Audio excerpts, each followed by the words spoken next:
আজ বানিয়েছিলাম ঠান্ডা ঠান্ডা দই বড়া। বিউলির ডালটা রাত্রেই ভিজিয়ে রেখে দেবে, তারপর যতটা পারবে কম জল দিয়ে একটা পেস্ট বানিয়ে নেবে। এবার নুন দিয়ে এটাকে ভালো করে ফেটাবে, এক ফোঁটা জলে ফেলে দেখবে, যদি ভেসে ওঠে বুঝবে ফেটানো হয়ে গেছে। হাফ চামচ মতো জিরে মিশিয়ে নেবে, তারপরে এটাকে তেলে ভেজে নেবে উল্টে পাল্টে। জলে নুন আর চিনি ভালো করে মিশিয়ে বড়াগুলো দিয়ে দেবে। দেখো বড়াটা কতটা সফট হয়েছে।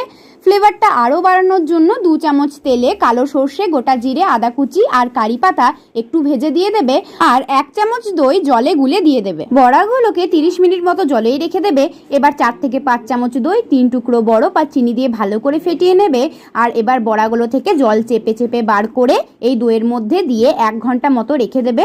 1 ঘন্টা পর 2 রকম চাটনি, ভাজা মশলা, বিট নুন আর ওপর থেকে ঝুড়ি ভাজা দিয়ে সার্ভ করে নাও। এই ভিডিওটা আরো ভালো করে দেখতে চাইলে আমি নিচে লিংক দিয়ে দিচ্ছি, দেখে নিতে পারো। সেখানে 2 রকম চাটনি কিভাবে বানাবে আর কিভাবে ভাজা মশলা বানাবে সব দেওয়া আছে। এবার তুমিও বানিয়ে নাও এই ঠান্ডা ঠান্ডা দই বড়া।